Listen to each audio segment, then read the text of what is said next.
Hello there, guys, and welcome back to Therapy Session Live, because Chelsea have decided to teleport themselves back into March or April of 2023, where everything's just shit, because it was literally just a copy of about 15 games last season.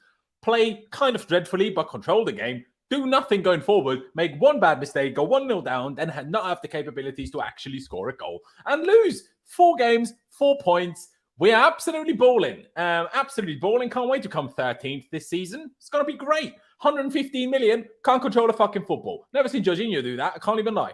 Oh, my days. I am fuming. Jackson. Now, at least it didn't cost a lot, but how do you miss from there? Is it Timo Werner all over again? All our strikers are cursed. What are Brighton players doing? Why are they all sabotaging us? I don't understand.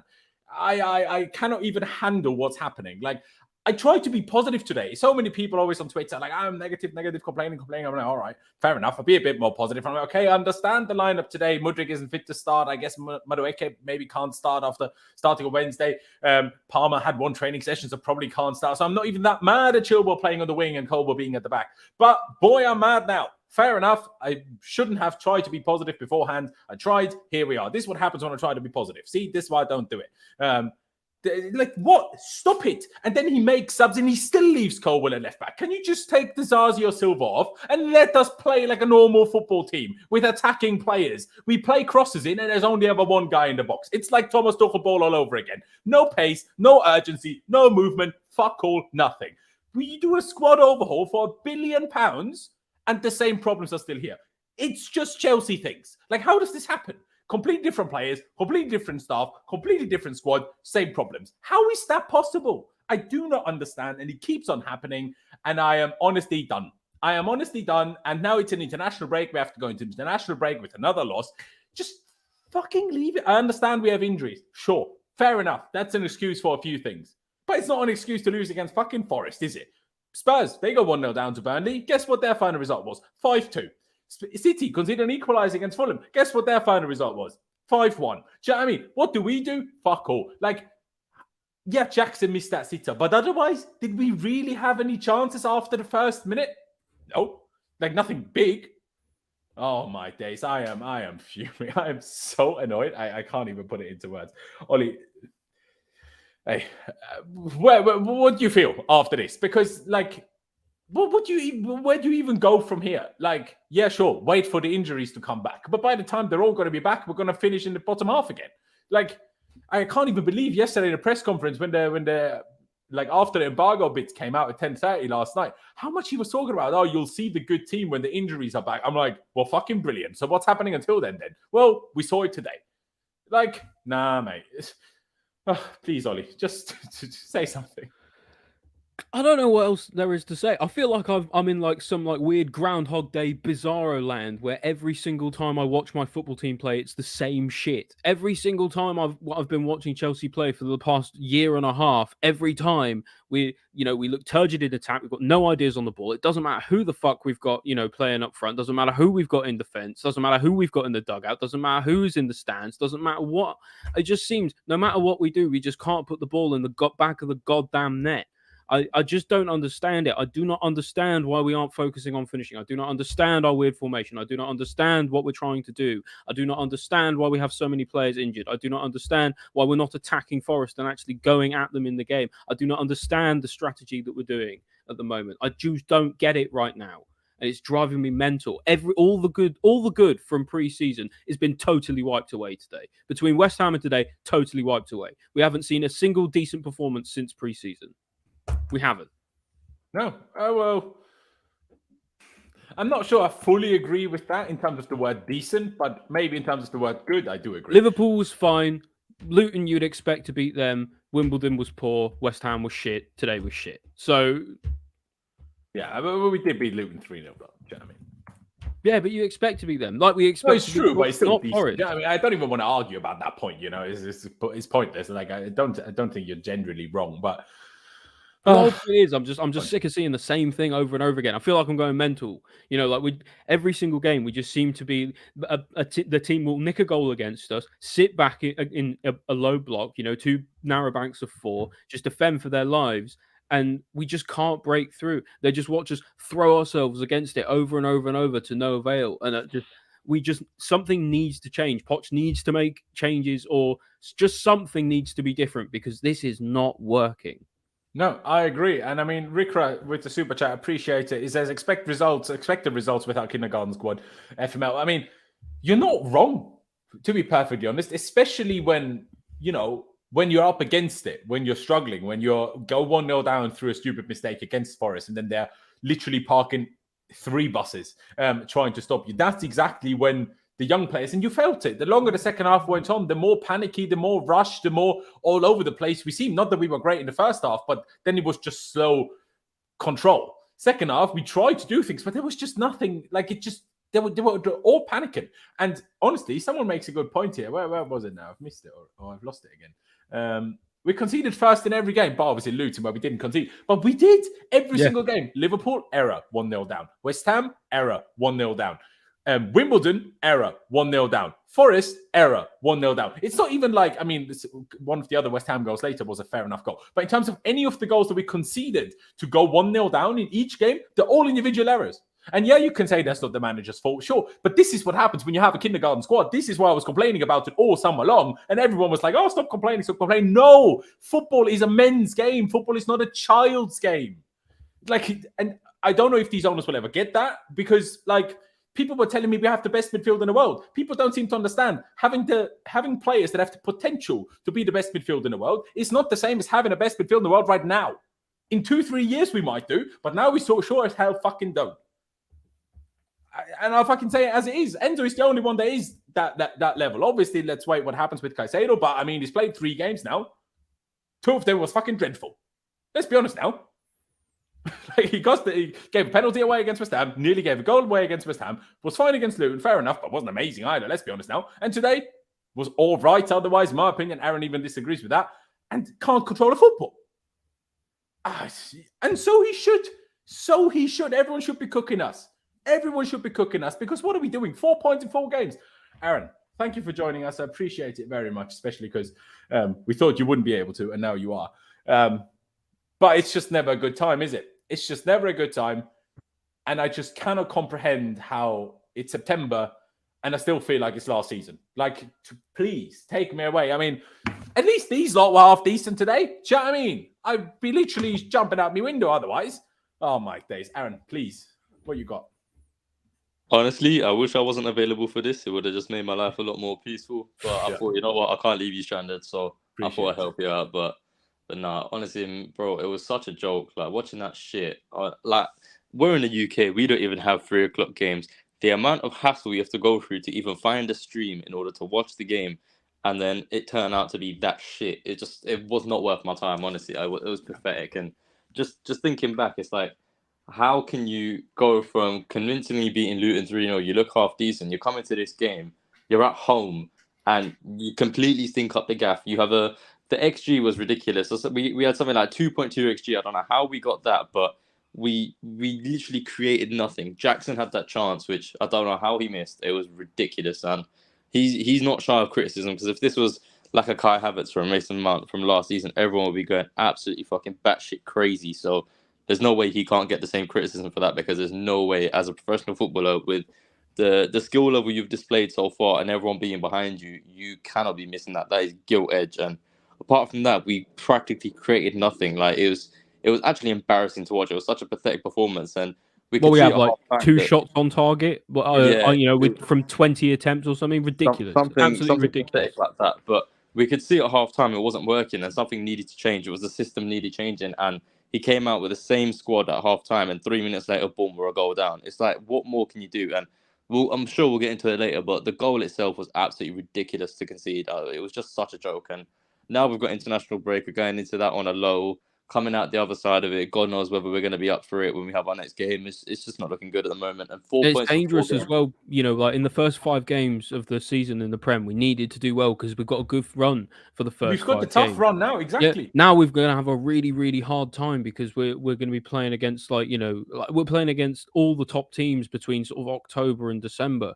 So if we don't get our act together by then, we're really going to struggle. I guess to a certain degree, I don't expect why we expected anything different. I don't know why we expected anything different today. Well, bro, against Forest, we could expect something different. Do you know what I mean? No, but I don't know why we expected anything different today, because until an hour had gone, we had 2 attackers on the pitch, right? How are you going to score with only 2 attackers on the pitch? It's not going to happen unless it's Haaland or Kane, and it isn't. Yeah, and it isn't Haaland or Kane. It sure isn't. I mean, let's talk about that. Like I said earlier already, I was kind of trying to be positive. I was like, okay, Madueke started Wednesday.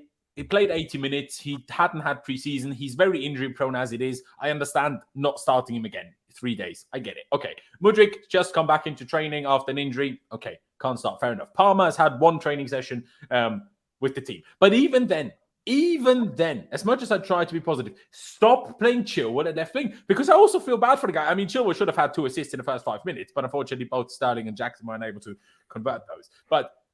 And then he should have scored later on with his right foot as well. But he doesn't have a right foot because he's a fucking left back and an attacker that's used to having to finish with his weak foot. Do you know what I mean? Just play Martin. He played in preseason. He's now staying. He was good in attack, better than Chilwell was in any of these Prem games. Just leave Dizazi or Thiago Silva out, whichever one it has to be. Play Coleman at centre back, Chilwell at left back, and play Martin at left wing. It's not hard.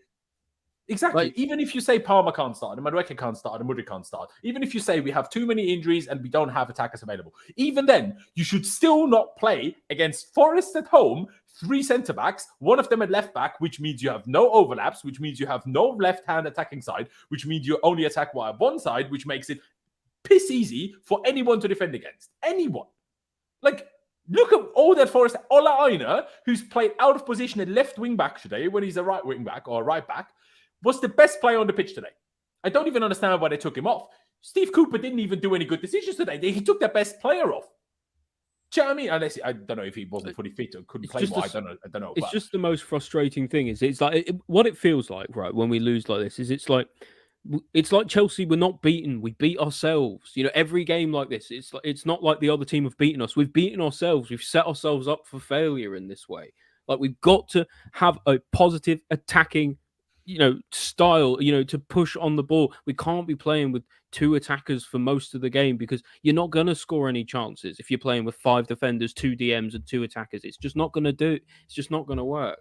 No, exactly. And it's not even like Enzo or Gallagher. Either of them are playing like super high up to add and sort of somewhat attacking player to it. Like, Poch calls it a 4-2-3-1. But even if we claim it's a back 4, which, it only is a little bit, even then, it's more of a 4-3-3 than it is a 4-2-3-1. Where's a 10? Gallagher is constantly next to Caicedo, and Enzo certainly isn't as high up as a 10 is. It's a 4-3-3, if anything, if it's a back 4, Mr. Pochettino. Like, on the one hand, I was saying for the last few weeks, I was like, well, if the manager says a 4-2-3-1, we should probably go with what the manager says. But should we? Because how can he tell me it's a 4-2-3-1? How is that? When have you ever seen a fullback never go forward? And then even when I do, I've not seen Coble play a good cross yet. So even then, it makes it even more stupid.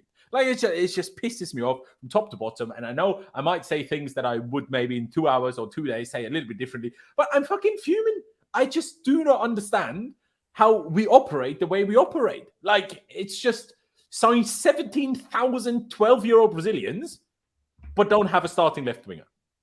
What? Like, how does that happen? I don't get it. I do not get it. Aaron, what was your thoughts when you saw the team? Like I said, I had my kind of little explanations about why certain players couldn't start. But like I say, even then, start Chilwell at left back and Martins on the wing if you have to. Not this again. Yeah, it was the same as Luton. So it's kind of like we'd seen it before. We thought maybe it could work in the same manner that it did, but it clearly didn't. And at half-time, we could see that. And at half-time is when it should have changed. Should have gone to a flat back 4 and stopped doing this 3 at the back bullshit. But clearly it didn't go through. Pochettino said to change it, and we came out in the second half. It looked arguably worse than we did in the first half. So yeah, it just you can't really be surprised anymore. Like, this whole Chilwell left wing thing, it's not working, and I don't know what more it's going to take for him to see that he needs to go to a flat back 4, and this just isn't it. Like, if you go to a flat back 4, it's easy. You take Dizazi out, play Colwell and Silva at the back, Chilwell left back, Martin, if you want to play him further forward there, and that solves your issues. But he's got this stupid fetish for... It's almost as bad as Darnish's Ward-Prowse fetish. Pochettino's fetish with playing this 5 at the back with Five at the back with Chilwell as a left winger. I'm just failing to understand it. I'm not seeing it in play. I'm not seeing what he's doing. There was like elements of it, shades of it in the first game against Liverpool where Chilwell was getting forward, but beyond that point, I've seen nothing to warrant it. No, exactly. I'm just basically sending myself the average positions of the first half. So because someone said Enzo was the 10, and according to that, to be honest, he was. But he doesn't act like a 10, does he? Like not like I would want a 10 to act when the left winger is a fullback. There we can get it on screen. I hope you can see it. Maybe I should have. It feels more like almost like a 3-1-4-2 or a 3-1 or like a 3-6-1 or something like that. Like really bizarre formation from Pochettino, the way it sets up in game. I just don't understand it at all. I really don't. It makes us so weak on the left hand side when we're attacking.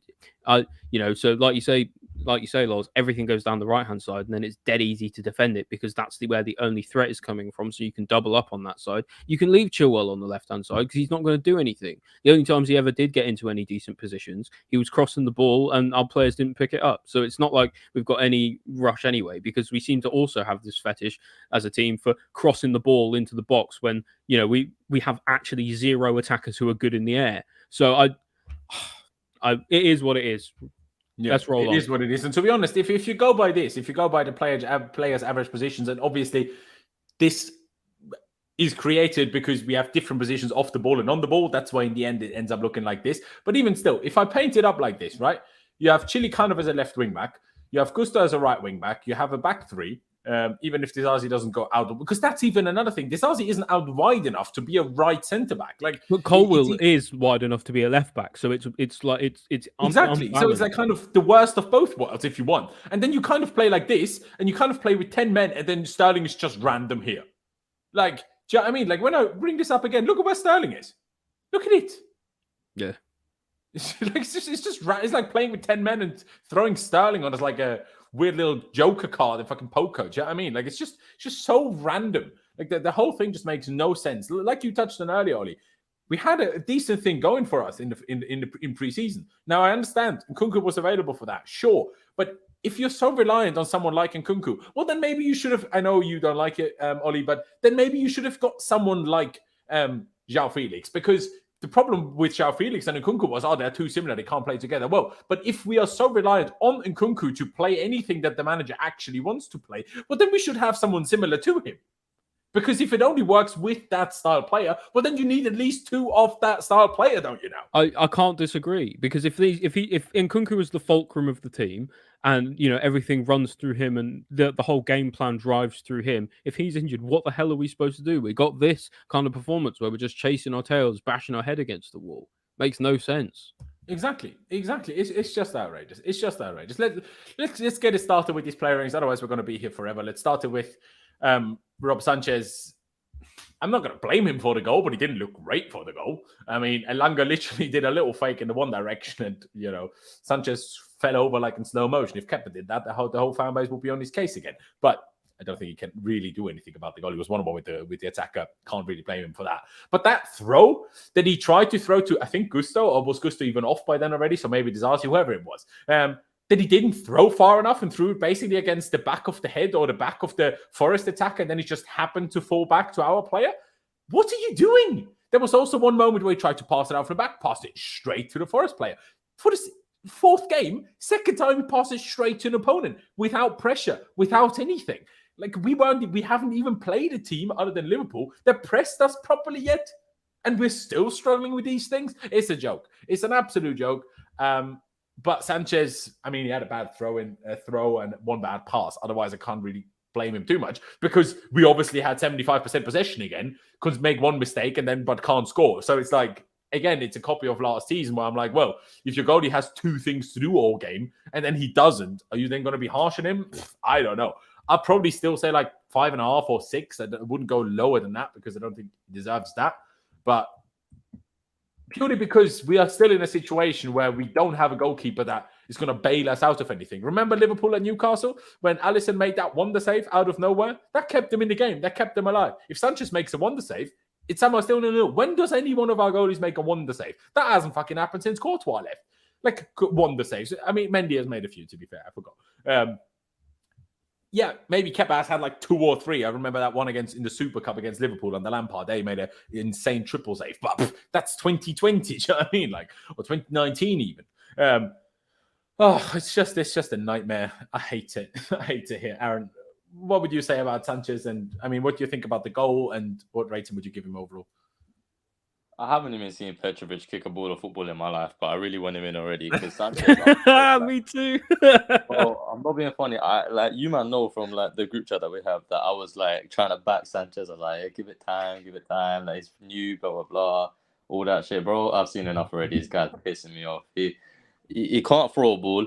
He can't kick a ball. He can't save a ball. Like, what's the point? You're just standing there. Like that shot. Honestly, that shot from sorry to Elanga. interrupt you. The best things he's done so far is catching crosses, which is weird because that's also the worst thing he's done. Remember when he punched the Wimbledon player in the face? Like, you know, Mate, you ain't got to tell me twice. It happened right in front of my face. You know, like how are you 6'6" and you can't catch a cross without punching a player in the head? Unbelievable. Yeah, literally. But Aaron, what rating would you give Sanchez on the day? And do you think he could have done anything better for the goal? Bro, I'm not being funny. That shot for the goal was an absolute P-roller. So I'm sorry. I don't know how he did not get Yeah, that. I mean, he sent him, didn't he? Like, he pretended he was going to go left corner from the attacker's perspective, but then went right corner. That's why. Oh, but even if he did that, the shot was such a P-roller that I feel like he still should have been able to get there. So it was like the Matrix. It was rolling in slow motion. There was no reason he shouldn't have got there. Yeah, so I do put him off hope for that. So I'd give him like a 4. Okay, fair enough. Maybe I'll need to see it back and maybe I'll change my mind. Maybe I'm also just trying to be a bit nicer than I want to be because people are going to say I'm just Kepa stan. Do you know what I mean? So maybe that's happening. I mean, you are, but it's fine. Ollie, a 4. I might change mine still, but where would you go for Sanchez's rating? Do you think he's to blame as such for the goal? Obviously not as much as Caicedo. I think we all agree on that. I don't think he's to blame for the goal, but at the same time, it's like at least make a decent effort to save it. You know, like you say, he went down so slowly. And I guess that's part of the issue of him being such a tall keeper. Is that, you know, maybe he does get down a little slower. I remember like a Costel Pantilimon, he was 6'9". He always struggled to get down low, didn't he? Imagine you're comparing our goalie to Costel Pantilimon. That's what he played like today. So, you know, he was really, really poor for me. Like, especially just in no pressure, just passing the ball to opponents, chucking the ball against the Forest players. Just unexcusable. Just switch on for fuck's sake, honestly. I give him a 3. I thought he was absolutely piss poor today. You know what? I still won't go quite as low as you guys. I'll go with 5, but fair enough. Overall, that leaves us at a 4. Just because, I don't know. I feel like the problem today certainly wasn't the goalkeeper. And if I give Sanchez the 3, I can only go to 0. So, I mean, I need to leave a bit of leverage or room for differentiation between ratings, I guess. But yeah, there you go. Let's move up that pitch. Thiago Silva. A conversation has now started. I don't agree with it personally, but a conversation has now started where the Poch is only doing this, the whole 3 centre-back situation, because Thiago Silva is old and can't do it otherwise. I personally disagree with this. I don't think that's the problem. Thiago Silva is still, I know he looked bad today, but he's still our best centre-back. He's still better than Dizazi. He's still better than Chalobah. Obviously, Badiashile is injured. Fofana can't ever be fit. And then you have Levi Colwill, who Poch has played left back all season. Do you know what I mean? It's like, but my God, Thiago, close your fucking legs. Like, it's, oh my days.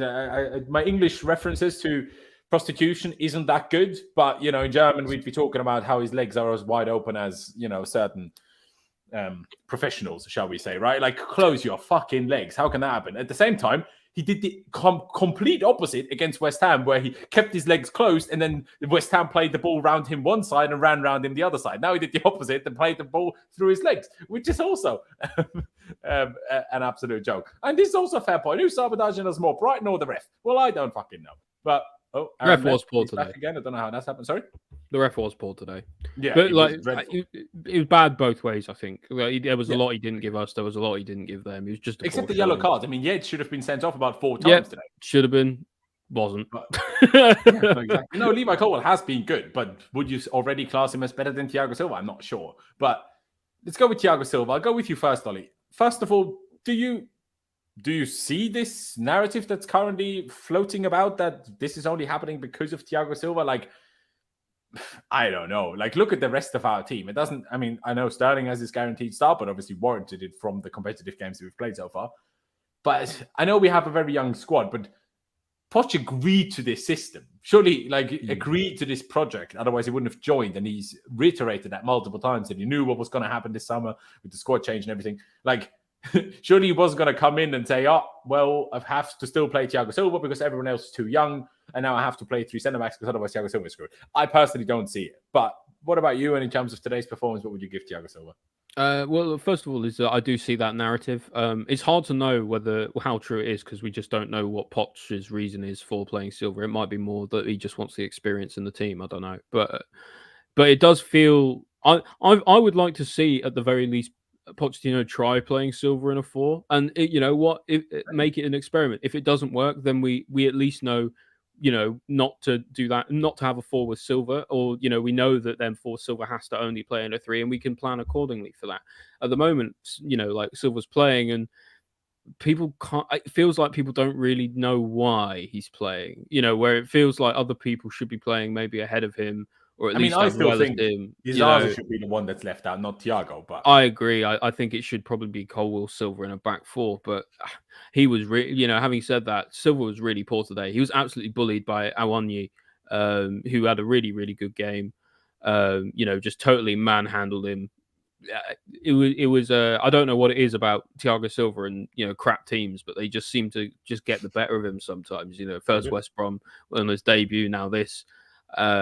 And as well, like you say, for the goal, just shut your legs, man. Just keep your legs closed. Like, how are you being nutmegged on the edge of your own box? And you're almost 40 years old. You've got the wisdom to know not to do that. It's so poor from him. And for someone who should be marshalling the back line, needs to be like one of the biggest leaders and pushing in his team. So much of the time when we were 1-0 down, the ball came out so slowly from the back. He needs to be the one pushing the ball forward, getting everyone to move the ball quickly, and it was so slow. And it was just really poor for me. I give him a 3. I genuinely was so disappointed by his performance today. Fair enough. It's an interesting one because I actually kind of agree with you that he was, in a way, maybe manhandled is a bit of a strong word, but still kind of, shoved around, bullied a little bit. But when I look at the stats don't reflect that because ground duels, he won 1 out of 2. Don't understand how he was only in 2 ground duels. Maybe that is the problem in and of itself. Aero duels, he won 3 out of 4. Tackles, I mean, he had 1 that was successful. It doesn't tell me the success rate here. Maybe let me get a different app for stats up. Maybe it shows me there. So the stats don't fully agree with it, but I kind of agree with you. I'm not sure if I'd go quite as low as a 3, but let's see what Aaron says. Aaron, what did you make of Thiago Silva, both for the goal and overall? And also in terms of that narrative, are we only playing 3 centre-backs because we need to kind of accommodate for a nearly 39-year-old Thiago Silva? Firstly, to touch on just his performance, bro, I can't lie, he got bent over today. Awoniyi absolutely had him on toast. It was the strength, it was the hold up, it was nutmegging him for the goal. Awoniyi had him. Was it Awoniyi that nutmegged him, or wasn't that Elanga still? No, it was Awoniyi because he played the ball through Silva's legs into Elanga. Yeah, no, you're right. Yeah, you're right. Yeah, but bro, and it's not the first time, because he was bullied versus Antonio as well. It's the second time this season so far a physical striker has really gotten the better of him.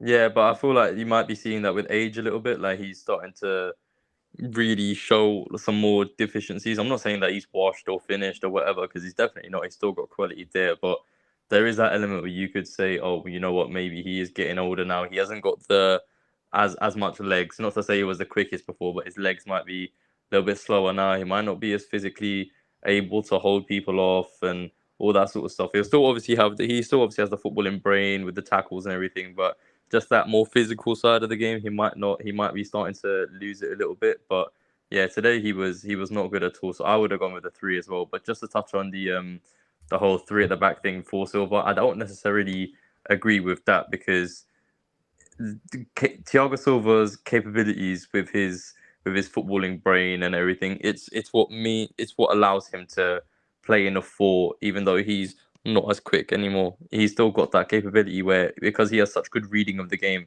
it enables him to actually play in a 4 because his brain does most of the work for him, and then very rarely does he have to do a lot of the other things where it's like, oh, he's caught out of position, or he gets done and he has to chase back or put in a tackle. And a lot of the time, it's just his brain allows him to be that one step ahead of everyone else anyway. So I wouldn't say it's anything to do with that, but in the same sense, because it looks like he's not at the same level that he was last season, as of what we've seen so far, it could potentially be an aspect, but it's yet to be seen. It's very early to judge. The sample size of games we have for this season to judge his performance to see whether that's a possibility is very small at the moment. Yeah, but certainly not good enough today, I think it's fair to say. Yeah, absolutely.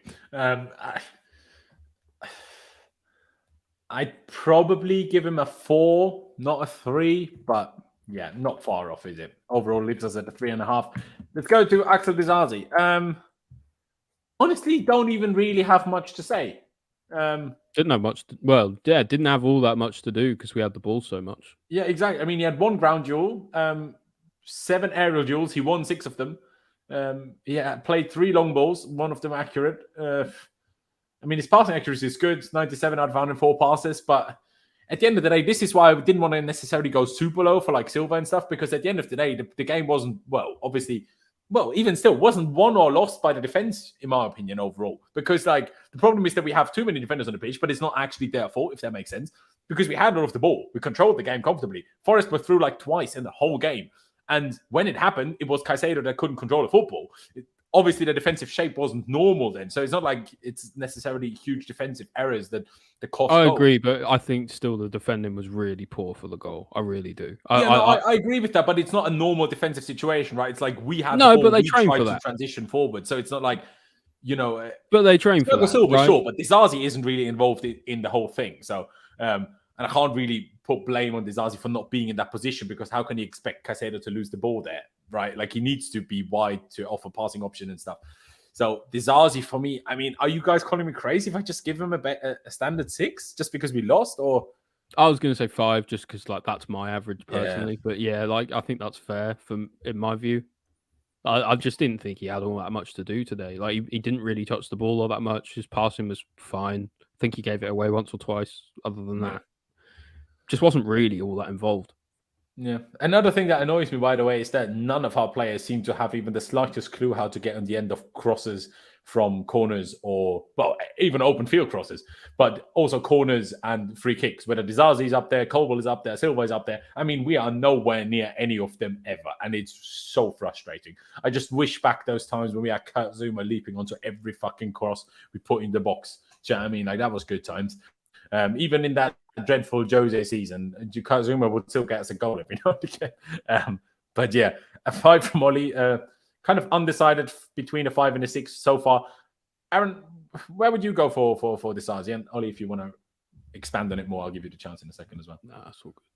I would have gone for just a standard 6 because that's our normal average barometer that we use. But in terms of his performance, he didn't really do anything good, but he didn't do anything bad either. So it's kind of very difficult to really judge him on all that much. And as you said with the stats, he had the 97 out of 104 accurate passes. So that's pretty decent passing accuracy, albeit it's not exactly like he's playing loads of forward passes. A lot more of it is sideways and stuff. So it's one of those stats where it's kind of you at times you could take it with a pinch of salt when you watch the game and you sort of know what kind of passes were being played. But he didn't really do anything good, didn't do anything bad.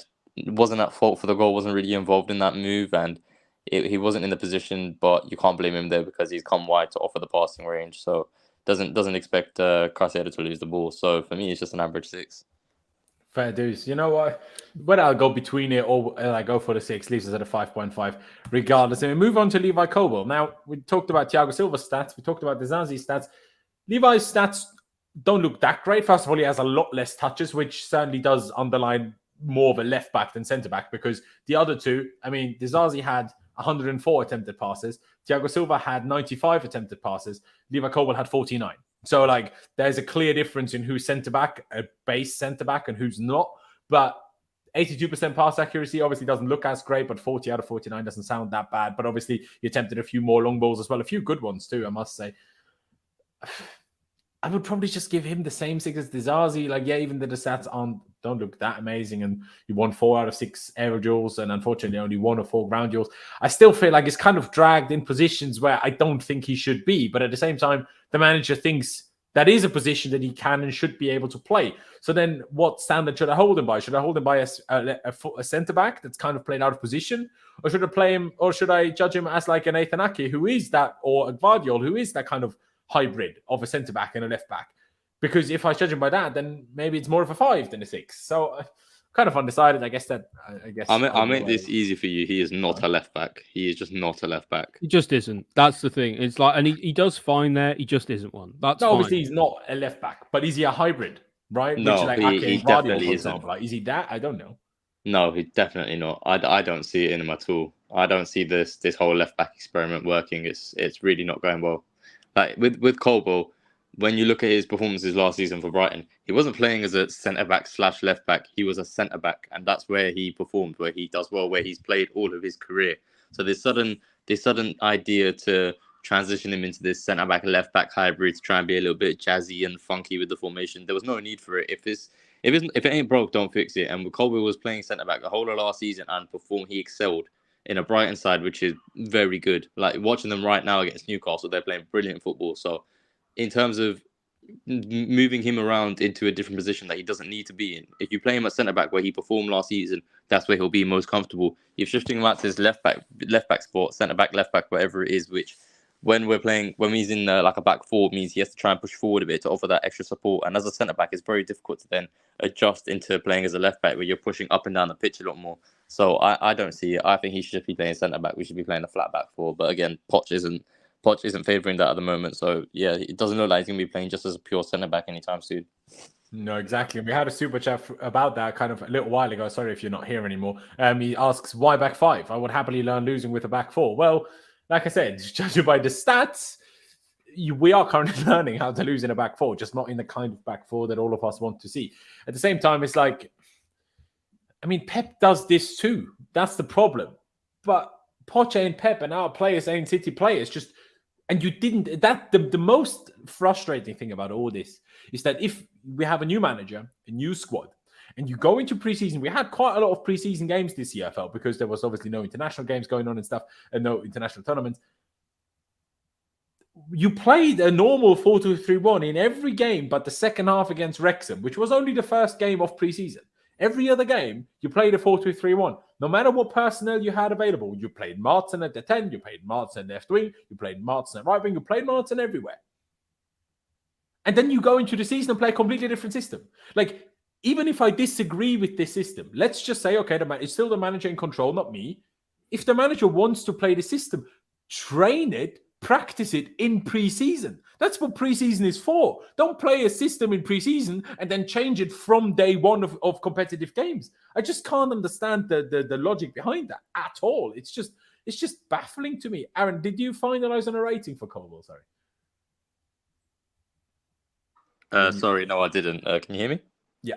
Yeah. No, I did not. Oh shit, Brighton just scored. I don't know, because it's difficult. Like, as we said, I'm gonna judge him on a centre back that's playing out of position. But even then, I don't think he, like, for the goal. Obviously, there was I think he was the one who was running with Elanga, and ultimately Elanga got past to then score. So there is the element of that you have to take into account. But I think for Colwell, I'll probably go with like a 4.5 for 4.5. Okay, Ollie, I'll give it to you. Obviously, if you want to react to me ranting about systems pre-season compared to competitive games, please do. But otherwise, Levi Colwell, whether he's a left back, centre back, a hybrid of both, whatever he may be, what did you make of the performance? Well, he was okay. Like you say about systems, I think we touched on it quite a lot at the start of the show about just play players in their right positions. They'll play better. You know, we saw it under Tuchel, we saw it under Potter. Now we're seeing it under Pochettino again. When players play out of their positions, they don't play as well as they do in their best positions. So just play them in their best positions. Football is not a difficult game. It isn't. Right, even at the top level, you know, like, players have their positions and they should be playing in them. You wouldn't play Jackson, you know, in midfield. You wouldn't play Enzo in goal, right? So why are we playing Chile on left wing? Why are we playing Colwell at left back? It doesn't make any sense to me. Having said that, I thought Colwell was all right. Made some good passes forward. Was one of the better defenders, I thought. I give him a 5. probably need to see a bit more from him. Decent passes, but like you say, he was partially at fault for the goal as well. So what overall rating did you give him? Sorry, I gave him a 5. Fair dues. Fair dues. Let's leave it at a 5 then. Let's take it away from the lineup for a second, and I want to get to a couple of quotes from Pochettino. He said, "Today, we created chances. We were not clinical enough in the last third. We should score if we want to win." Oh, bloody Michael Owen over Genius. here. Yeah. Cheers, Pop. Captain Exactly. fucking obvious. Make one mistake and concede. And then he goes on to say, "I think in this type of game it would help to be more mature." While I agree with that, I also am like, Bayern is losing. That's funny. Why, like, you agreed, like, you can't sit here after a game and say it would help if to be more mature if you agreed to the project of not having a mature squad. Like, then you don't have the right, in my opinion, to make a statement like that after a game. You have a bunch of fucking kids. What kind of maturity are you expecting to get? No, that's what he's saying, right? Like, if we had a more mature squad, maybe things like this wouldn't happen. I think that's what he's getting at, essentially. Well, maybe go and sign some older players then.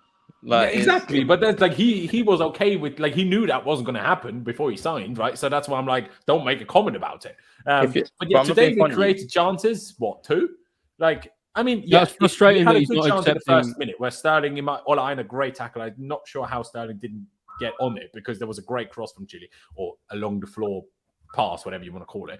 And then there was another one to Jackson not long after. Those 2 could have been goals very early on. But otherwise, we had nothing in the first half.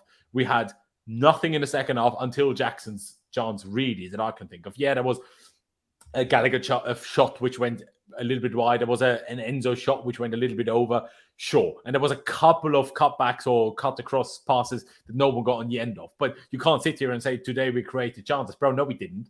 Like, not proper ones, at least. When I read this, I'm like, Poch would have probably been the manager last season, said we played well all season. Do you know what I mean? Like, no. Don't it's just tell so me frustrating, chances, man. Like, it's frustrating as well to not see Poch as the manager take responsibility and say, you know what? No, I think I got it wrong today. Because he clearly did. He got it wrong. That's the problem. But he clearly did get it wrong today. We can't aspire to this kind of magical thinking where we think he didn't get it right. You know, like what we were talking about with the systems. It's, you know, it doesn't matter if we created chances. And to be honest, I think that's a really generous way to put it. You know, I don't really feel like we did generate any properly big chances, except outside of Jackson's one, which he should have scored. Maybe we're talking about it a different way if he does poke that away, but we were dire today. Like, I don't see how we can get anything positive out of that performance. I really don't. Yeah, no, I see the same. Aaron, any comments on these quotes other than obviously what you touched on with the young players? No, but just to expand, I'm not being funny. You know what you were signing up for when you took the job. You've had a whole transfer window. If you had a difference in opinion, you had plenty of time to voice it and say, okay, I want some more experienced players within my squad, at least. You know, the last player we signed is Cole Palmer, who's played about 4 games in his career. This is the point that I'm making. If for whatever reason you think, oh, your squad lacks maturity, you had the whole transfer window in order to say, okay, we're going with a youth project, but we still can get an experienced player or 2 in order to balance it out with the squad a bit. So you can't then go and use that excuse, because if you're taking this strategy with your transfers, but then you're coming out with excuses like that, you're going to become the master of your own downfall, and it's quickly going to turn. It's going to go south very quickly. So I think he needs to realize and understand quickly that excuse will not run, because you've signed up for a certain project and you've gone through the window, signed a lot of kids, not really much experience at all, and now you're going to have to put up with that. You can't sit here and say, oh, I wish we had a bit more maturity in the squad, because at the end of the day, you signed up for it. You have to give the green light on a lot of these things. It's not just the board do whatever the fuck they want and then you have to deal with it. You have to give the green light as a manager. And when you signed your contract, there is no way in hell you would have signed it without knowing that you're going to have a lot of, well, not even a lot of, but you're going to have a say in transfers, what goes on, and have that authority and that power. So there's no way you can then sit here and complain afterwards. I'm not being funny. You spent a fuck ton of money. You spent more money this window than you have in your whole time at Spurs. So you've had a lot of resources given to you, so you can't sit here and come up with bullshit like that. Yeah, I mean, Texas says, dude, he did ask for experienced players, which is true. He did in a few press conferences touch on that. He would like that. And he was also reported a few times. But at the same time, in the last 2 press conferences, both before Wimbledon, after Wimbledon, and before this game, he was talking about how, like, you know, he knew exactly what the plan was before he signed, before him and his staff signed and joined. So like Aaron just touched on, they knew. But I still think Texas makes a very good point here, because this is literally what Chelsea Football Club has been for years. up to a decade at this point, really. It's the gaffer. Coach gets sacked. It's the players. Rinse, wash, and repeat as a Chelsea fan. And it's true. Every time something goes bad, we blame the manager. Then as soon as the manager's gone and he still doesn't work, I'm like, okay, it's the players now. Now we have a whole new squad, so now we're going to start the cycle all over again. As much as at the moment people are blaming both sides of that discussion, obviously. But let's move on with the player ratings. And let's get to Malo Gusto. And for me, he was without even the smallest shadow of a doubt by far our best player today. In every sense of the words. Defensively, offensively, I thought he was very good. I mean, offensively, there can still be a bit more, but I still think he was by far our best player today. And I would even give him a 7. I know some people will probably say, oh, that's too high, we lost, blah, blah, blah. But his tackling, brilliant. A few of his crosses, brilliant. The way he's always up for a ball, never gives the ball away, ran past people. Big fan of him. Big fan of him. I think he warrants a 7. Aaron, do you think I've gone too high for that? Or did you agree that Gusto was very good? Oh, good. It's a 7, not very good. No, I would have gone with the same. And like you guys will know, whenever I've been talking in our group chat, I've been saying that so far I haven't, although he got the 2 assisting as Luton, I haven't exactly been moved by Gusto and all of the hype that was surrounding him before he came. But I have to say today, I was very impressed. Like, even though we lost, he played very well. I think you could see, even with like the recovery tackles that he was making and the way he drives forward and he looks for the ball when he's out wide and he's trying to get that link up with Sterling guy, and he's slowly starting to turn me into a bit of a fan now. So I was impressed with his performance today. It's a shame we got international break because I feel like over the last couple of games he's starting to build up a bit of form as well. So international break for him in a sense has come at a bit of a shit time. But no, I thought today he was definitely our best player by far, and yeah, I'd go with a 7. Yeah, I still feel like obviously when Reece James is back, he will and he should come back. Like, but it's still going to be harsh on Gusto when it happens because, yeah, he's been very good. A few people in the chat seem to disagree. Wasteful crosses I'm seeing. Gusto cannot take 1v1. I didn't see any cross. He was good in defense. I mean, yeah, but did you see but you can't just say he didn't cross well. Did you see the opponent? We had 1 attacker in the box who we know isn't good in the air and 5 opponents. You then can't blame the crosser for not completing the cross. That's not how football works, man. Like, you need to add context into like, oh, I didn't see him complete the cross. And well, have you watched a game of Manchester City when Kevin De Bruyne isn't injured against the super low block? He's not going to complete every cross, and he's the best crosser in the world, potentially that the world has ever seen, other than maybe David Beckham, right? And he still was not going to have a day where he's not going to complete every cross. That doesn't mean like he was bad. But yeah, 2 7s. Ollie, would you go along with us, or did you disagree? Did you not think Gusto was that good? I don't think anyone warranted a 7 today, personally. Even Gusto, who I still think was our best player. He did well in the defensive aspect of his game, I thought. Going forward, it was a little bit predictable, but he was one of the most, the more sort of front thinking and forward-thinking sort of players on the team. I thought he linked up well with Sterling. The thing that stops him going any higher for me is actually what someone in the chat said about the crossing. His crossing was fucking pony today. It was really, really poor. I know what you're saying, Loz, about people like being in the box and stuff, but so many times as well is like the cross he made, it didn't even look like he was aiming for the one player we had in the box, or like it would be a low-driven cross that would just bounce off a couple defenders and go out for a throw-in, or he would, whip it like well over. And just, for me, if you're playing at that right-back spot, you have got to be good at getting balls into dangerous areas. And I think it's part of a lot of the reason why we struggled a bit today is because we ended up resorting to just having Gusto cross the ball into the box a lot. And I agree with that part, but like I keep saying to me, it's like a cross not being completed doesn't mean a cross was a bad cross. No, but I agree, but that's why you have to look at each cross in context. And time again, when he was making those crosses, they weren't even being close to some of our players who were in the box, or he just wasn't making the right decision for that cross. So that's why I just think he was poor. But other than that, I think that it's harsh to focus on just that from his game today, because actually I thought, especially defensively, he was good. So I would give him a 6 overall. But you have to remember that when we generally do player ratings, our barometer for average is a 6. And if you look at his performance definitely was not average. It was definitely a lot better than just an average performance, I think, especially when you take into account. I think when you weight it with the performance, though, I don't think anyone deserved a 7 today because we didn't do enough to win. Nobody did. But then, are you saying that Gustave's performance was just average? It was just meh, like it wasn't good. Honestly, yeah. Attacking wise, it was average. That's attacking wise, I agree, but obviously there's two sides of the game, which is I agree. But attacking, he was average to mediocre. Right, the crossing, right? But then I'm no, but attacking, he was average to mediocre, and defending, he was good. That average is out at about average, maybe a little bit extra. Call it 6.5. You know, like for me, I just wasn't impressed. Like. Just wasn't impressed. That's fair. I mean, you said 6 overall. At least said a 6.5. Regardless, I just think even if like it's not like I disagree that he's crossing, and I'm saying the crossing was good, but even still, like I'm giving him a 7. I'm not like giving him a 9 and saying he was amazing and everything he did was great. But his defensive work was perfect. I don't think there's a single thing you can fault him for defensively. So if you want to be, I agree, but that's his job, and also he's playing out wide. You know, it is easier to defend. Okay, but if we go by that's his job, then any time any attacker doesn't score should get a 0, and if they score a goal they should get a 6, which isn't how it works, right? So I get it, but I just didn't see enough from him today to be convinced of a 7. 6.5. It's not like you're far off. Yeah, no, absolutely 6.5. I think whether it's 6.5 or 7 at the end of the day, we're all right.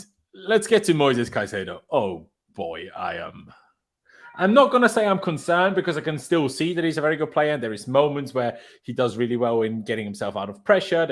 He had some great tackles today, especially early in the first half. That was a wonder tackle from behind there. But that mistake, man, the pass from Gallagher wasn't great. But bro, if you pay 115 million for a player, I need to be able to expect you to control the ball. Enzo would have controlled the ball. Do you know what I mean? And it's just... It's frustrating. Another thing I don't like sometimes so far about him, he doesn't seem to sprint as much as I would like him to do. Maybe I expected a bit more Kante style than I was going to get. Maybe that's part of the problem, but I'm like, we're losing the ball. They're kind of counterattacking us. Why are you jogging back? Sprint after them like a madman and tackle him.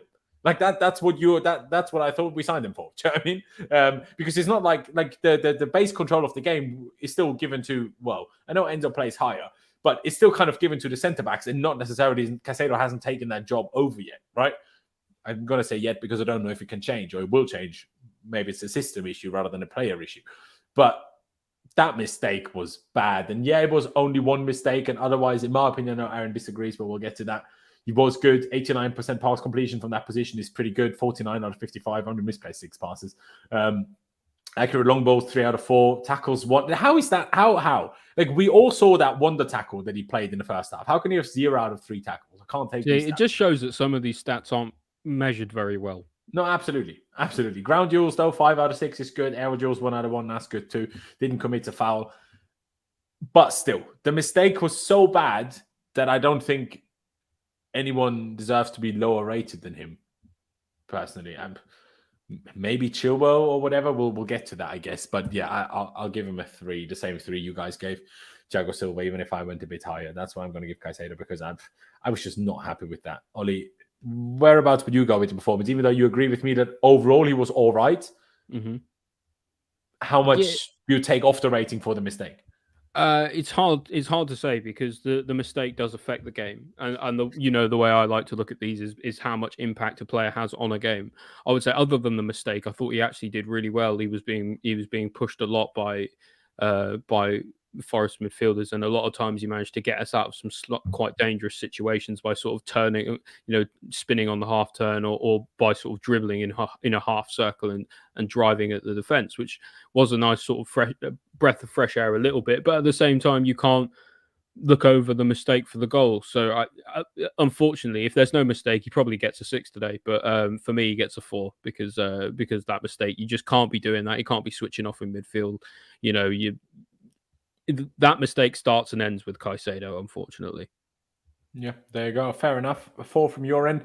Aaron, what did you make of Caicedo outside of the mistake? And then obviously talk about the mistake and then the rating overall.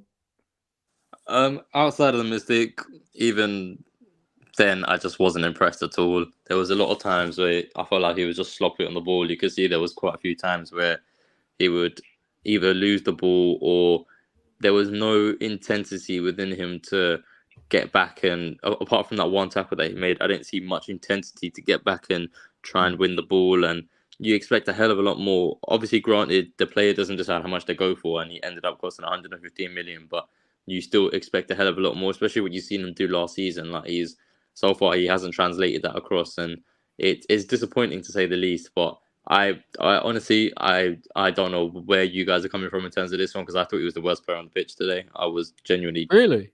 yeah. Every time I saw him on the ball, he looked all right. Like, I don't know, maybe just we're looking for different things, I guess. Yeah, no, I genuinely thought he was the worst player on the pitch, and that mistake is what takes it there. So for me, I'd go for a 2. Fair enough. Where does that leave us? About 3 leaves us at overall. 3. Yeah. Oh yeah, you said 4, didn't you? Not 3.5. There you go. Just leaves us at a 3. Fair enough. I mean, that's what I gave him, so I can't say I disagree, can I? Let's get to Conor Gallagher. Was one of the first ones to get subbed off. Didn't exactly help that, did it? People were already like laughing. Oh, you kept Gallagher. See, this is what you got. I thought Gallagher was one of our better players. He wasn't great, but I still thought he was one of our better players. In the position he played, 87% pass accuracy, 46 out of 53. Sorry, accurate long balls 2 out of 2, tackles 1, 2 out of 4, which might be 4 out of 4 for all we know, because those stats seem a bit dodgy. 5 out of 7 ground duels is also very strong. Like, could he do more in attacking areas, considering he is a bit more of an attacking midfielder? Yes, he could. But I also have to be realistic with who Conor Gallagher is. And if I compare Conor Gallagher to who he was last season, he, even today, was still a massive improvement on that.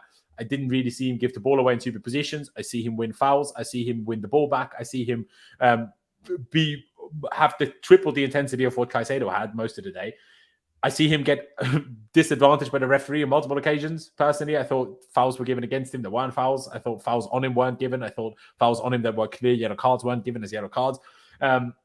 I would just give Gallagher an average 6. Do people think that's too high considering how bad our attacking was? Maybe I'll say 5.5. But I would still say somewhere around that realm, because I still don't think you can say and blame Gallagher for too many things here.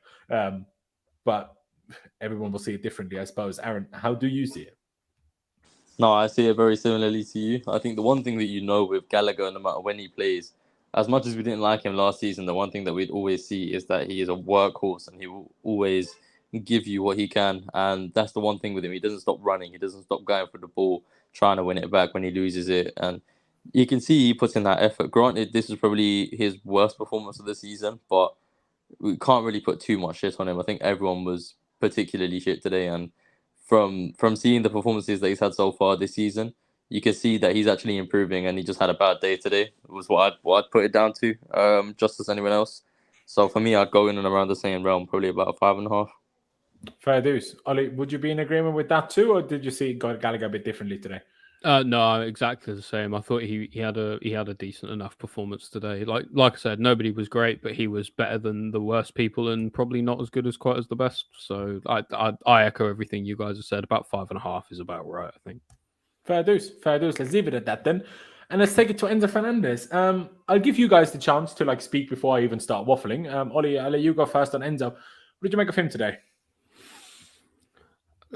It's difficult with Enzo because recently we've seen him really control games and really be able to make a difference in games. And today he kind of just, shot balls out wide a lot.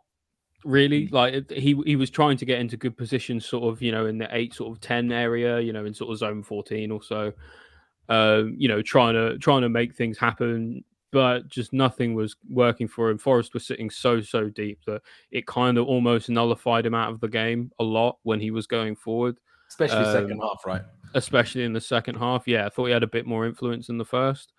So overall, I'd probably give him about a 5. I think, I don't think he made any disastrous problems for us, but it was also poor from really from what you would expect from him, I would say. Yeah. Fair enough. Aaron, I'll let you go as well before I say anything. What did you make of Enzo? Would you agree with Ollie, or what would you say?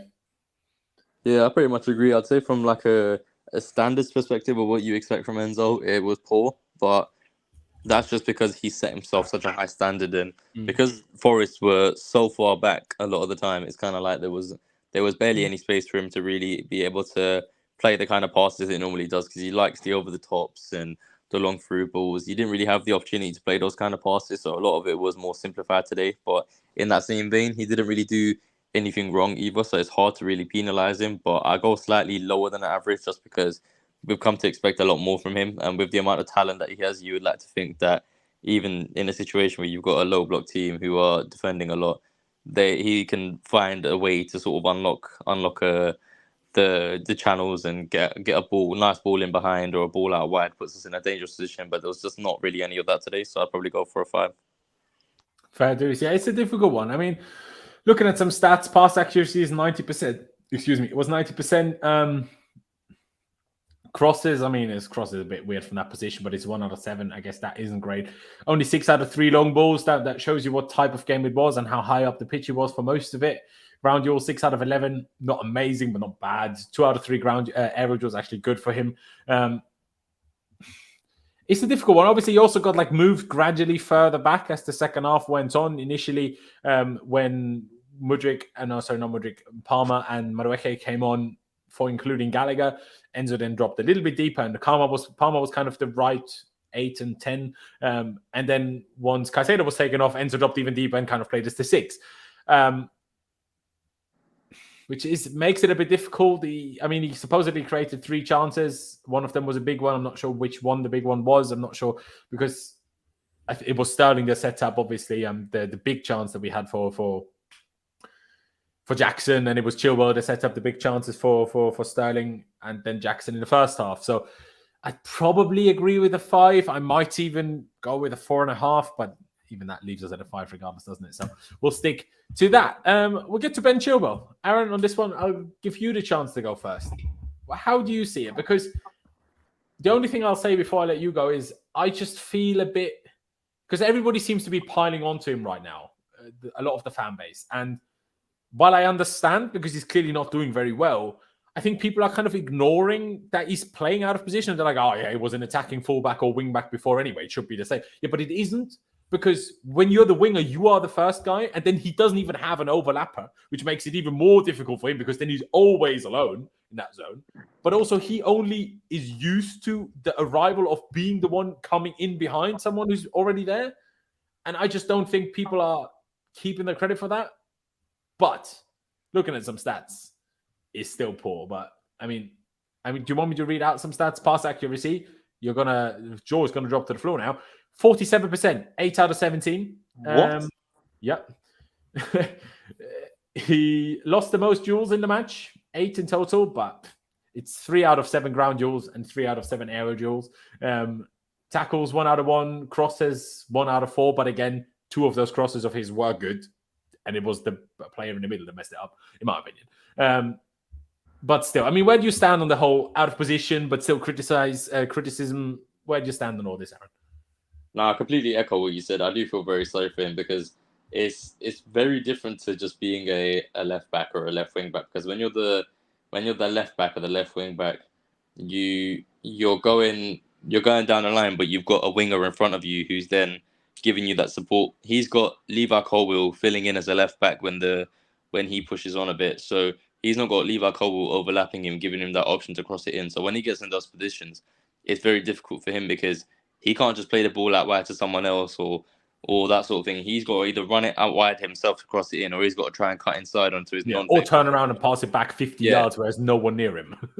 Yeah, and that as well, which it looked like he was doing a fair few times because there just wasn't really much going. But in that same vein, I'm sorry, but 40-something% pass accuracy is absolutely shocking, and that's meant to be the captain who's leading us out for these games, putting in performances like that. Granted, he did have the 2 crosses that were put into dangerous positions, but besides that, I mean, it's not good reading at all, and it wasn't particularly pleasant on the eyes either. So I'd probably go with like a 4, just because of the couple of crosses that were pretty decent. But besides that, it's very difficult to give him credit for much else. But again, I do feel sorry for him, and it's kind of like with Levi Colwill, you have to kind of judge it in the space of he's playing out of position, so it's not what he's used to. So it's kind of difficult to give him that same sort of criticism that you would for someone who's actually playing in that position where it's their natural position as well. Yeah, no, I would probably agree with most of what you said. 4 is roughly the region I'd probably go. It's a weird one because obviously Chile got quite a low rating now, and Caicedo and Thiago did. Obviously, Jackson will probably get quite a low rating. We'll see about what we all think about Sterling, but it's almost weird because I think the individuals, other than Caicedo in particular, weren't as bad as the kind of collective performance, if that makes sense. And then it's a question, okay, what does that tell you? We'll get to Potter's rating later. But I mean, we have a super chat here by, I have no idea how to pronounce that letter, Pnuko. I'm going to try it, but there we go. Poch is just an Argentinian. I think it's Pico. Sorry? I think it's Pico. Fair play. There you go. Ollie's got the knowledge all over the shop. Poch is just an Argentinian Potter, he says.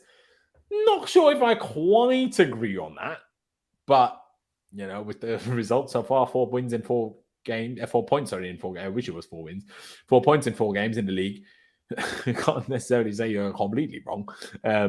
But yeah, a bit harsh maybe.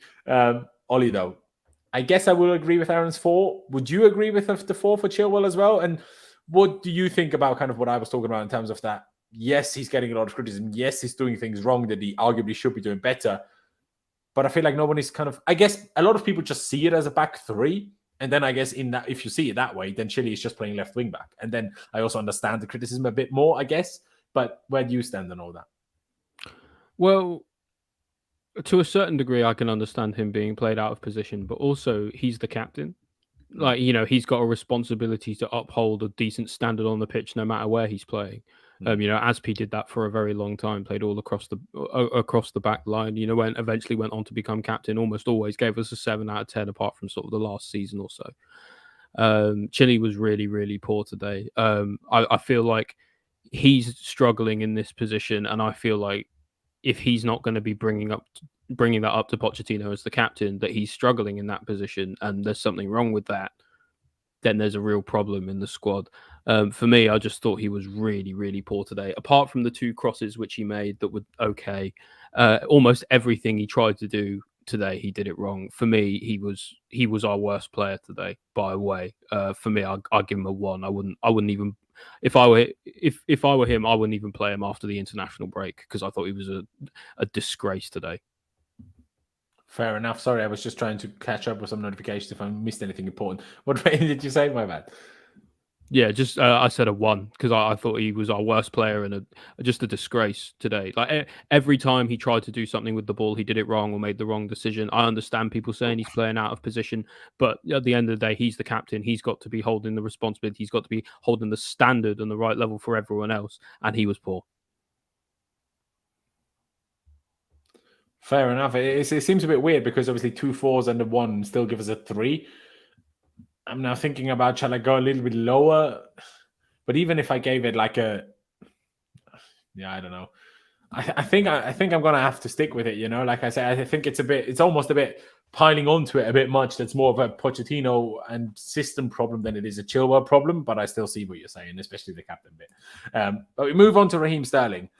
One that I'm very intrigued about what you guys are going to say, because as an individual, do I think he was awful? No. But did he have moments where he should have done a lot better? Yes, that shot at the very end has to at least go on target.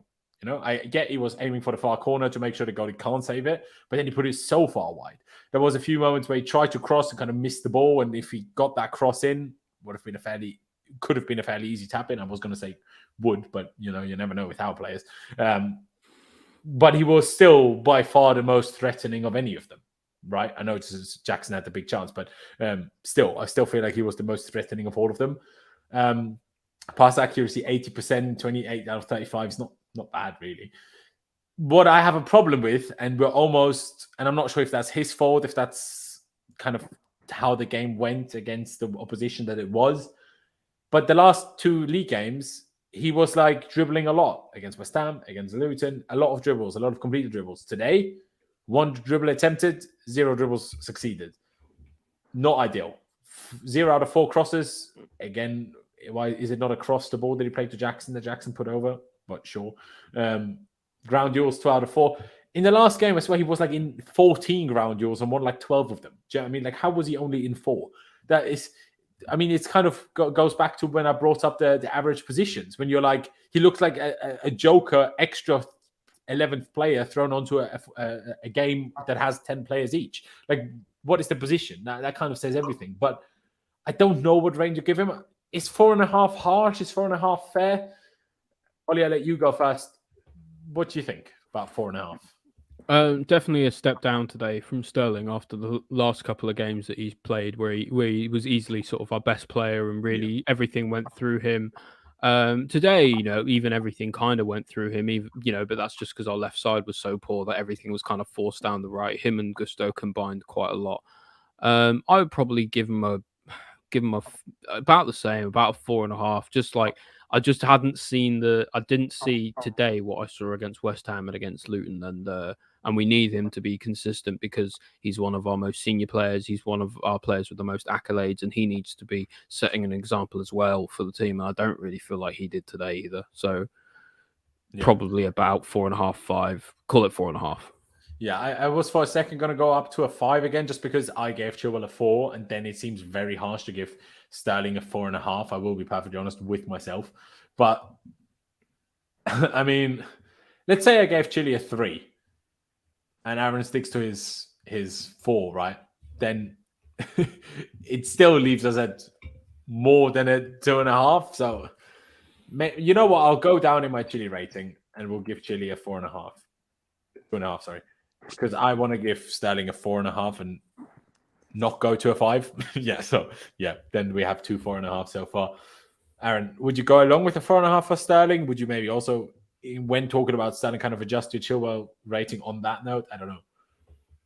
No, I wouldn't adjust my Chilwell rating, but I'd go slightly higher for Sterling. I'd go for a 5 because I think we're forgetting that he was literally robbed of an assist because Jackson missed from 5 yards out. Like, that's not on Sterling. Sterling should have had an assist today, and that would have been an assist that equalizes the game and gives us at least a point.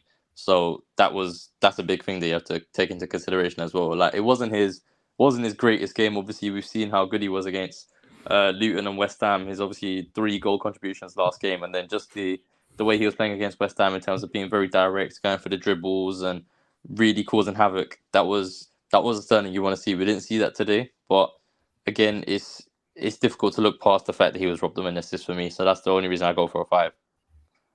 I hear that in a way too. I hear that. Overall, still leaves us at a 4.5, but fair enough. Let's get to Nicolas Jackson. I was nearly going to say Michael Jackson. Let's get to Nicolas Jackson. May as well have been Michael Jackson. Hey, he was leaning over like Michael Jackson was today, that's for sure. Moonwalking around the pitch. Exactly. Well, I'll bring up a stat here now, which I don't think a lot of us are going to be happy with. Someone put it in the chat, and I thought instead of just talking about it like that, I'll bring it up from Twitter. Nicolas Jackson scored 1 goal from 3.65 XG this season. Oh, Christ. I mean, obviously, probably 0.95 are today, I assume. But still, that doesn't read well, does it? Yeah, and I also must say that I think generally he wasn't good today. He still does his runs. He still had a few nice dribbles. He still was trying to be strong, even though he wasn't as strong. Especially with the one where he fell over in the box after contact and was almost like asking for a penalty. I was like, bro, this is the Premier League. You cannot fall over like that and ask a penalty. You need to and you've been stronger so far. I don't understand why you fell down. The miss, we'll get to that, but I want to talk about a different thing, which maybe people think I'm kind of being a bit, too extra about. But, is it a yellow card? Yeah. Today, he, for the second time this season, got himself booked by asking for the opponent to get booked.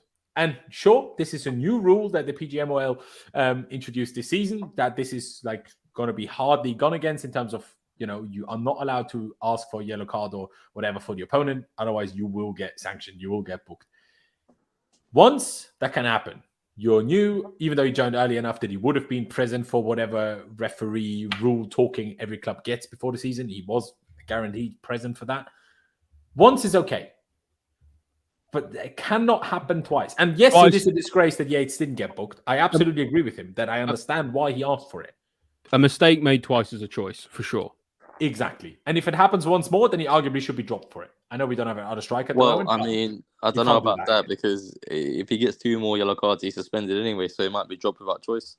Exactly. Maybe it's just already prepared. Maybe it's the new Neymar and needs a holiday at certain family birthdays or whatever. I don't know. He got 3 yellow cards already. Yes, he's got 3 yellow cards. So think about it. He got 3. Yeah. Poor discipline, that. What did he get the third one for? He got booked today. He got booked against Was it Luton or West Ham? He got it for asking for a yellow card. I think Liverpool was the first time he got it. Or was it Yeah, West he Ham? got booked against Liverpool. He got booked today, and he got booked in one of the last West Ham or Luton, one of the two. Yeah, he got booked against West Ham. You're right. I don't know Yeah, what so he got booked booked for against Liverpool as well. I think it was just. I think Liverpool was the other asking for yellow. Or was it West Ham? I think it was Liverpool. And West Ham, I can't remember if I'm honest. But yeah, I was not happy with that. And he's with on the 3 yellow cards chance... now. Sorry? He's on 3 yellow cards now. So if we come back from an international break and he gets yellow cards in consecutive games, then the only striker we have is Broja, who's not even match fit. Yeah, I mean, by then he should probably be match fit, but who knows? I guess we won't have really games to prepare. I wonder if Broja is going to get called up to Albania national duty. Arguably, that might be quite good for him. Maybe a couple of sub appearances, like a 10-15 minutes here and there, could get him some extra sharpness. But I don't know what his fitness situation is. It's weird because when I bring up Jackson's stats now, as the striker, 22 out of 25 passes completed, 88% that is. Dribbling, 5 out of 6 dribbles completed. When you compare that to Sterling, 0 out of 1. Ground duels, 6 out of 10. It's all right. Air duels, 0 out of 2 is not good, but obviously Forest have mountains of defenders. But the XG obviously had his 9.2, or 0.92, sorry. And expected assists was 0.41. I'm not sure who he set up that he's got that high, but I don't know. The stats are good, actually. It's weird because with the miss, and there was a few touches. Sterling played him in once where if he had a better touch, he could have been through on goal. There was a few other moments where I'm like, shoot now. And he didn't, where you can kind of still see that kind of instinctive. He was born and bred as a winger and kind of is slowly morphing into a striker over the last 2 years. You can still see that working in some cases, but today you also felt that Jackson, in my opinion, still is a very good striker. But not a striker for this type of game. Yet. Yeah, you need like a Giroud for this kind of game. Yeah, or at least to have that option, right? Like in an ideal world, if Broja was fit in the situation, if with the rest of the injuries, I'd just play Jackson on the wing and Broja up front. Do you know what I mean? Because 5 out of 6 completed dribbles. I'd rather that than Ben Chilwell, that's for sure. I mean, Ashraf is laughing at Jackson Baby Drogba. I'd recommend you go back to watch Drogba's first season, and you definitely saw Drogba have games like Jackson did today. I will say that as well. 100%. But still, with the miss, I'm not going to go for like a 1. I may not even go for a 2, but I will go for a 3 because the miss was bad. But there was still a few good moments that I think a 2 or a 1 are a bit harsh. But obviously the chance is huge. But the one thing I want to touch on it as well, I even understand how it happened that he skied it because the ball was obviously bouncing in front of him and he was kind of snatching his foot at it. And then his foot was so much under it because he had to stretch for it that he kind of put it over. But the one thing that you have to consider for that, first of all, still find a way to do it. To take another half step towards the ball. Well, yeah, but obviously if he does that, maybe the ball's gone, right? but yeah, but Mudryk was also right next to him. He properly could have also tried to pass it. He didn't have to shoot it. He properly snatched at it. He had more time than he thought. That was the problem. Yeah, maybe that's also fair. I mean, Ollie, take it over. Obviously, I read out a few stats which don't sound bad at all. Better than, to be honest, pretty much every other player we've got through today in terms of attacking stats. But obviously, the most important thing as the striker, scoring the goals, he unfortunately failed at today. Really, really poor today from Jackson. His worst performance for us by far. Mm-hmm. I didn't see as much of the industriousness as we normally do. I didn't see as much of the creativity as we normally do. He wasn't getting any help, that's for sure, but he wasn't making things easy for himself either. There were times I saw him in midfield, I saw him on the left wing, I saw him on the right wing.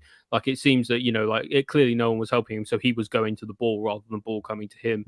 But today, with him playing his back to goal, he was probably our second worst player today. Horrendous misses, just taking too long on the ball, decision making poor, just needs to shape up and quickly. I'll give him a 2. Fair enough. A 2 and 3 so far then. Aaron, where would you go? Would you go even lower? Would you go with Ollie's 2, maybe my 3? What did you think of Jackson today, and what rating would you give him? Just to touch on that comment that we had about Jackson Baby Drogba, I think people are very quick to forget that when Drogba joined, Drogba wasn't even the best striker at the club.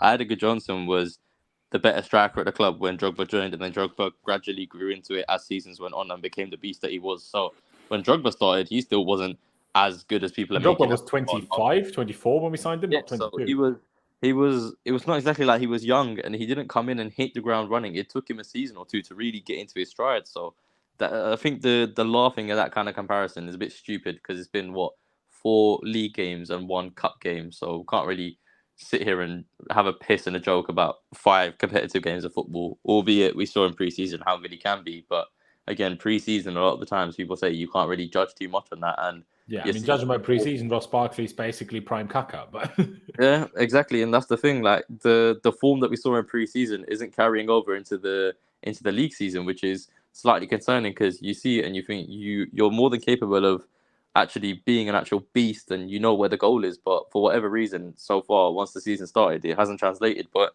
in terms of today's game, he definitely didn't have a good game at all, and that miss, like when I watched it, it kind of looked like he didn't need to rush it the way that he did and actually lean forward. He probably had that extra second or two to sort of compose himself and then, at least take a touch or something, or not just stretch out forward to strike it. He probably could have done it while standing, which would have then kept it down because he wouldn't have got underneath the ball. So I do think that was a very bad miss and he should have been doing a hell of a lot better there. But yeah, it's difficult because you can see like where he's been a winger before and he's sort of translating it over to strike. You can see it in his game where he's very good at dribbling and stuff. But I feel like he needs to have that sort of instinct within him where he actually just takes a shot every now and then just to test the keeper out. Because there was instances where, for example, when he tried to round the keeper and went down and Turner told him to get up, instead of doing that, just try like a little dink or something over the top. Just with the outside of his foot or something. Just give it a go. He also doesn't seem to have a left foot at all, by the way. I'm not sure if anyone else has realised that, but he really doesn't like using his left foot, which I never liked. He took a shot. I think it was against Luton when he took a shot on his left, and his left didn't look half bad. Yeah, it's true, but he still seems to avoid it a lot, especially to that one ball that I was talking about that he didn't control from Sterling. He tried to control it with the outside of his right foot rather than letting it run through to his left foot, which would have been a much easier control. So I'm like, why are you doing that? Do you know what I mean? Yeah, it was a little bit concerning today's performance, and especially when that's your only fit striker at the moment. You don't really have any other alternative to even be able to bring off the bench, so he kind of has to play out the full 90. So yeah, it wasn't great today. I'd probably go with a 3 myself. Fair enough. Overall, that still leaves us at a 2.5.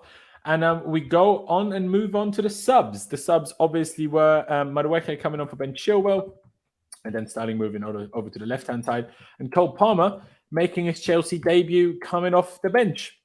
What was the formation? Because I was so confused when I saw Enzo, Martin. You mean after all 4 subs or initially? I think after all 4 subs, it was like a 4-1-4-1 type thing. Something like that. Yeah, something like that. I think that's it was very confusing because I felt like we had 5 attackers, 1 midfielder, 4 defenders. Yeah, that would make a 4-1-4-1. Yeah, something along them lines. Who did Mudryk come on for? Gusto, I guess. Yeah. Yeah, I think it was. And who was like no? See, I'm not sure I agree. See, let's push it around like it was at the end. Cole Palmer was like a right 8. Far on the right. Palmer kind of here. Enzo was then the deepest. Martin was kind of like... Yeah, that's what I was kind of thinking. It's like a 4-1-4-1. It's like a 4-3-3. But where was Mudryk? Mudryk won right back. That's what I'm saying. It was a 3-1 something. It was like a 3-1-5-1, I guess. Because at the very end, Mudryk was over on the right again, but at the start he was on the left. Could it be that? Maybe. I don't know. Whatever the fuck it was weird. I wonder if Caicedo and Enzo were actually in the pivot. And it was... Caicedo had come off by then, didn't he? Oh, of course, yeah. Sorry, forgot about that. I mean... Nah, it wasn't like that. Matson was further forward. Yeah, that's what I mean. So I think Zoned is probably closest to it, but... Yeah, it was something like that, I think. It was a bit weird. But yeah, Mudryk kind of, I guess, came on for Gusto. Let's leave that like that. Ends up pushing back here. But obviously he dropped deeper. Just put it back to what it initially was. But yeah, I mean, let's talk about Madueke first, I suppose. Looked like he tried really hard every time he got the ball, but he never once actually managed to beat his man. Which maybe is also the reason why Sterling had only 1 attempt to dribble and 0 succeeded. Which, again, the ball that ended up coming to Jackson, they don't count it as a cross, and it also not counted as a successful dribble. But it was both a successful dribble and then followed up by a cross. Okay, you can count it as a pass if you want because it was on the ground. Fair enough. But it was most certainly a successful dribble. So anyway, I feel Sterling is a bit harshly done by that judgment. But Madueke, he looked like he tried and he looked kind of lively. But when you actually deep it, he didn't do anything. Didn't get past anyone, didn't play a good cross to anyone, didn't play a good pass to anyone, if we're being totally honest. I mean, do you see that too, Ollie? Or yeah, I didn't really see him do much, to be honest, when he came on. Ran down the right-hand side a few times, did okay. But 3, 4, like call it 3.5, just didn't really see him do anything with the ball. There you go. What rating would you give him then for his sub appearance? I call it a 3.5. Fair enough. Aaron, a 3.5. Sorry, I'm just writing something else. I'll put it up on screen in just a second's time. Aaron, are you back? No, Aaron is currently not here. So what would you rate? There he is. Sorry. Because I heard the pop, but sometimes it joins auto and sometimes it doesn't. Aaron Madueke, Ollie gave him a 3.5. I think it's a bit low, even though I understand where it's coming from, because like he didn't do nothing. But I still wouldn't say he was like bad in that sense, if you know what I mean. Yeah, I wouldn't say he was bad, but he was so predictable. It was just every time he got the ball, pretty much, it was just cutting on the left. And it's just a very white bread kind of performance. It was just a bit of repetitive shite, really. Like he kept cutting in on the left, but done absolutely nothing with it. So it was kind of like, what was the point? There was no sort of let me change it up and try and go on the right foot or all that sort of thing. It's literally cutting the left and either try and shoot, try and cross, or just play the ball backwards. So it didn't really do anything. So I don't know what to get. I'll probably go for like a 4. Fair dues. I don't know.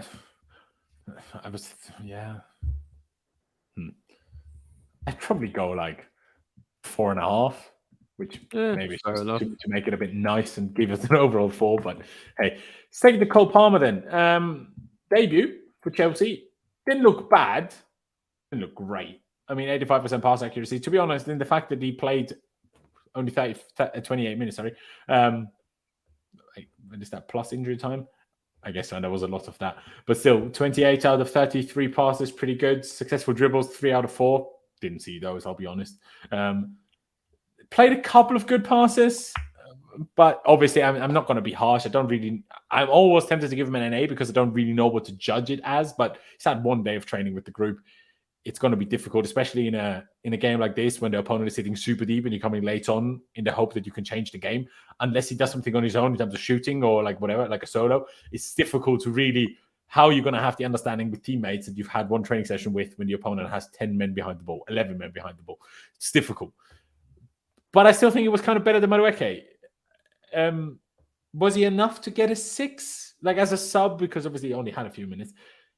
Maybe not quite. But he had the same amount of time as Madueke did, didn't he? Yeah, no, exactly. But I still feel like I noticed Madueke. Well, no, it's not that I noticed him more. It's just that I don't really know how to judge Palmer because it like seems so difficult after 1 day with the club. That's fair enough. I thought he did all right, to be honest. What would you give him? Would you give him a 6? Because I personally would, just because for me, I saw enough from him actually. I saw something from him I didn't see from any of our other players today. I was dribbling. There was a little bit of creativity, off the ball movement. Actually, I was quite impressed with. I thought he did quite well.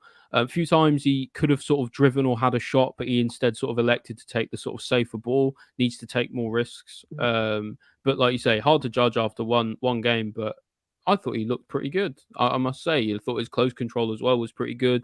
Decent decision making. Just want to see him getting more in some slightly more attacking areas. Like want to see him in the box more because he looks like he's got a good finish.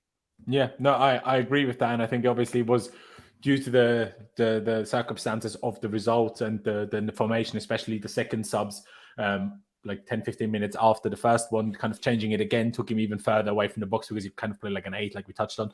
But yeah, to be honest, as much as I was a bit hesitant, I think I'll go with that 6 in terms of first game, first few minutes. 1 day of training. I think a 6 is warranted.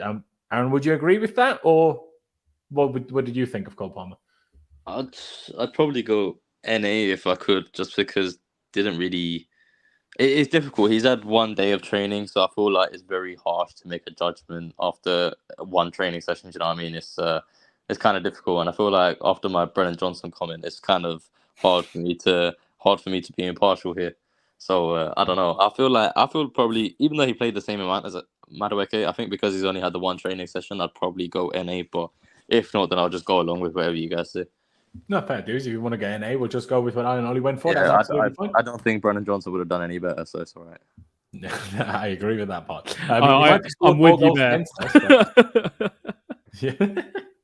My days. All right, let's get to Martin and Mudryk. They came on in the 77th minute.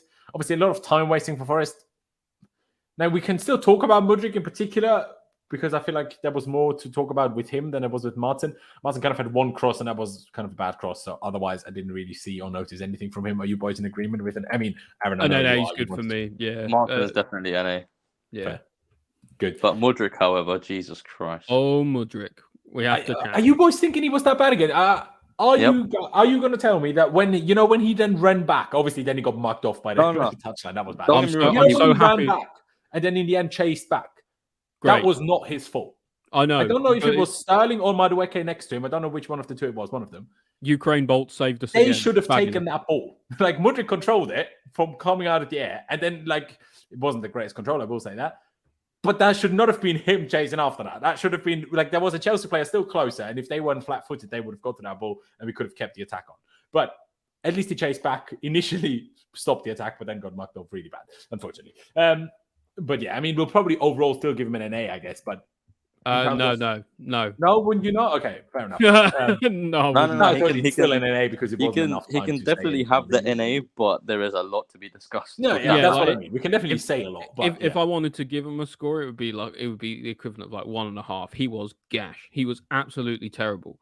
You know, the only thing he did was of any note was one, he ran back really fast. Oh, that's good for him. He's a quick boy.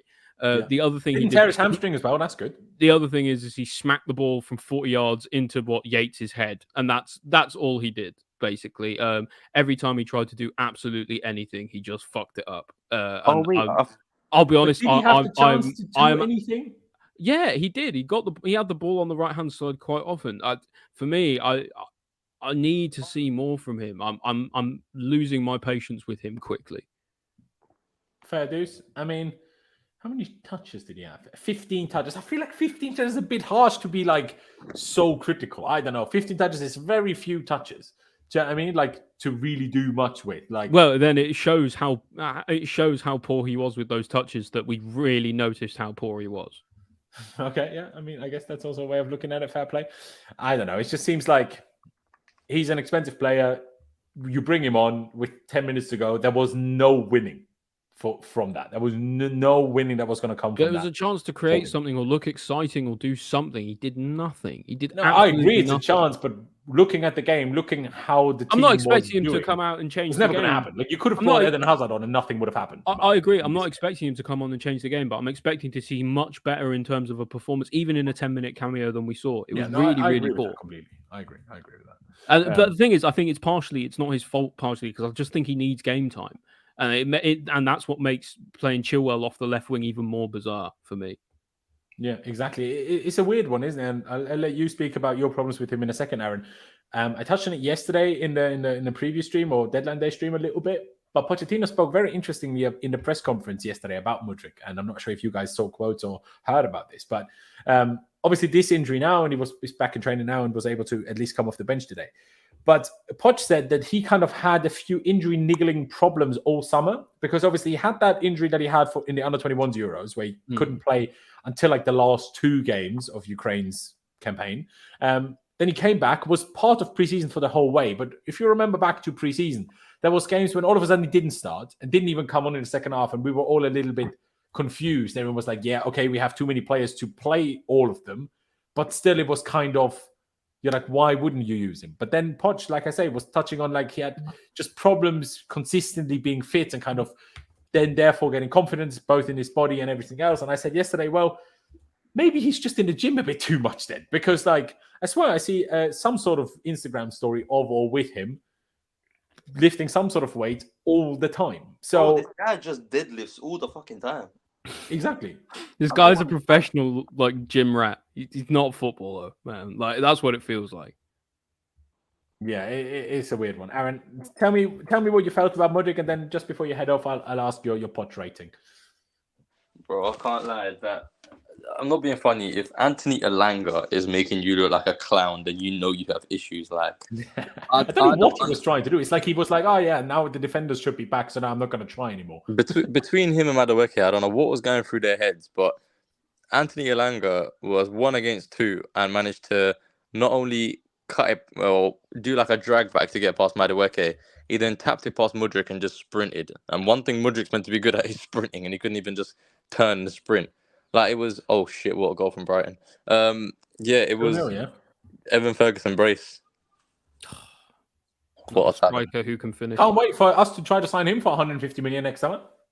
Oh mate, at this point I'll take it. I already guarantee that will happen. By the way, no, if we're linked to any more Brighton players, I'm going to jump off Stamford Bridge. I'm fed up of it. We've got Tony Bloom on speed dial at this point. Like, you know it's going to happen anyway. Yeah. But sorry, I diverted. Yeah, with Mudryk, it's kind of like he had 15, 20 minutes. That's enough time to at least do something on the ball. Like, I know it's difficult for him because he's in a situation where he's not exactly been blessed with the amount of game time he's had, and he's had little injuries here and there, so it's been difficult for him. But you really need to be able to take your opportunity and at least give a good cameo when you get the chance, and he still hasn't done that. Like, to this day, his best game for Chelsea was his first game against Liverpool, which was a little cameo. Beside that, it's just gradually gone downhill. And when you spend 62 million on somebody, you really expect a hell of a lot more, and it's just very concerning because you feel like you've given him half a season. Okay, he needs to adjust. He came from the Ukrainian league. His season ended a bit earlier, so he wasn't fully fit and stuff. But this is the season where he really needs to push on and start showing that he's actually got something about him. And so far, he's not played much, but it's very damning times because he's not got long left to really make a statement and prove people wrong and show that he deserves to be a starter in this team. And so far, he's not done anything to warrant it. So it's really just a guessing game of waiting and seeing how it goes with him. But yeah, so far I'm just really not convinced. Yeah, fair enough. Aaron, I know you need to go, so I just want to ask your rating. You go into however much detail you obviously want for Pochettino as the last thing before we finish this one off. Lineup, subs, everything that happened. What did you make of that? I thought it was really poor.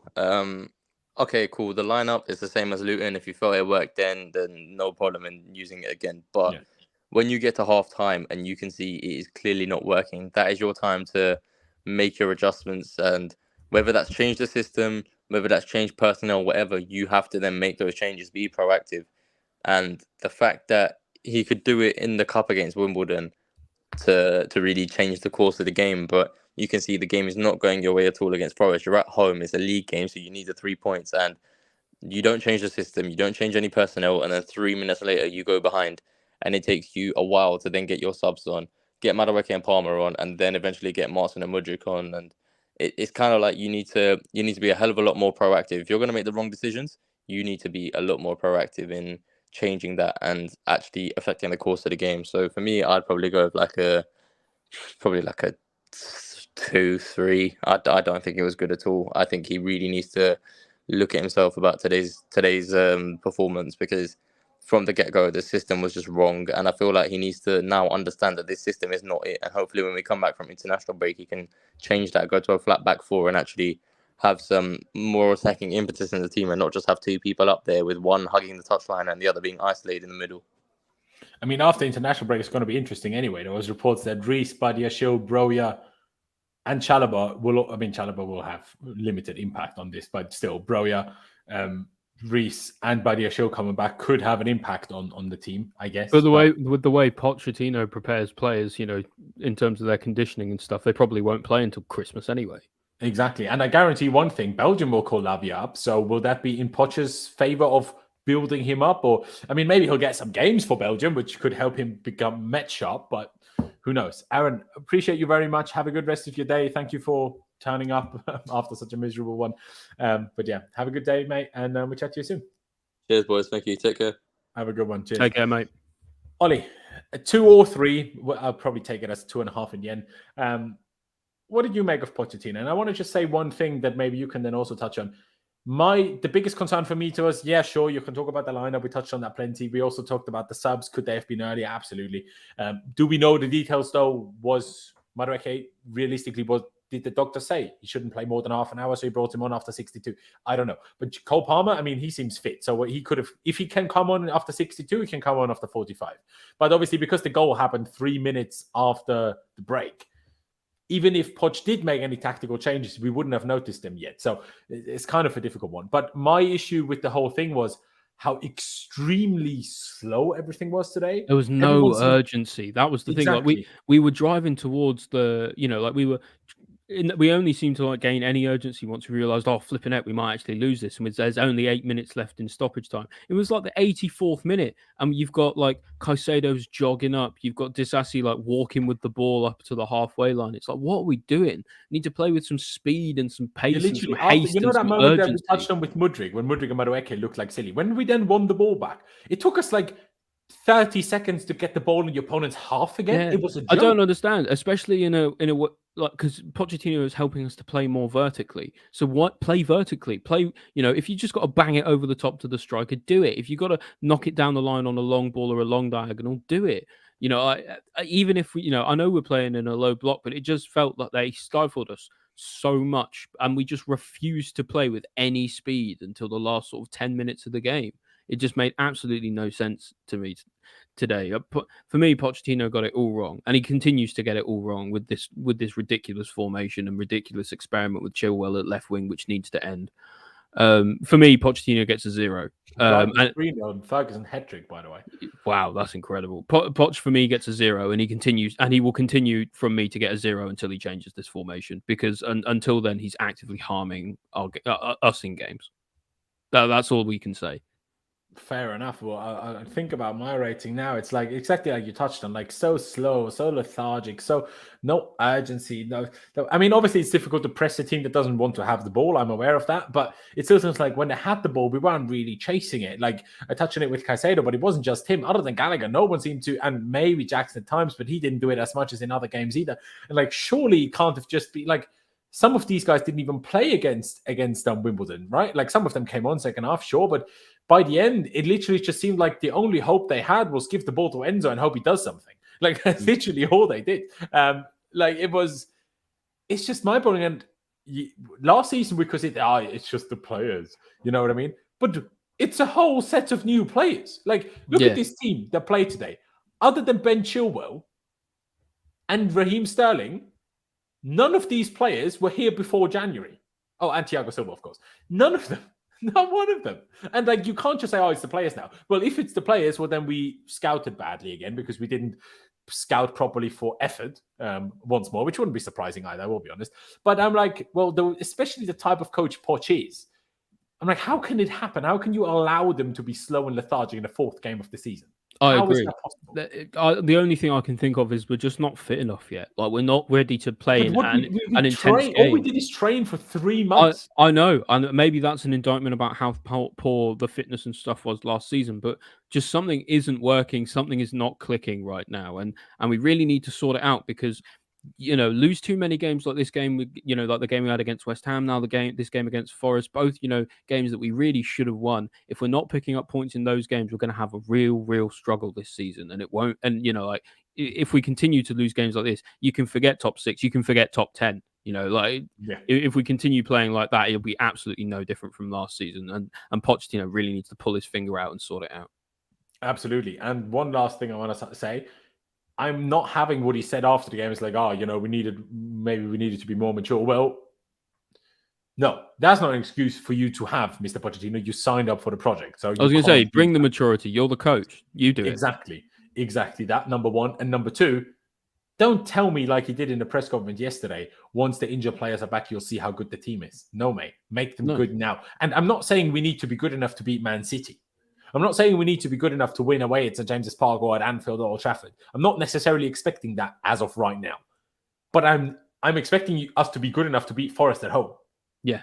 Like there's differences here. Like like I said, we didn't play Man City today and, we're all right but lost. That's not what happened today. You can't just sit here and say, you'll see the good team, mate. Are you telling me until we get injured players back, we're going to get relegated? No, it's not like, no. It's not acceptable. So I'll give him a 2, and I'll give him the 2 because I completely agree with you, essentially, in essence, of all the things that he did wrong. But I will still give him a little bit of lenience because I'm like, well, as much as I don't think you should use it as an excuse, the reality of all the players we are missing does make it a bit difficult in terms of, I know you say don't do this team, but even if you played Martin at left wing, you're still playing a left back. I agree, but so at that's the same kind time, of the benefit I'm giving him. But but at the end of the day, buck stops with the coach. You know, like it stops with him. If he sets up the team, he sets up the formation, he sets up the tactics, and for him to continue to make the same mistake again with playing, Chile on the left, playing Colwell at left back, like we're just it's like you're trying to. It's like you're trying to ride a bicycle without any of the gears. Like you're purposefully hamstringing yourself.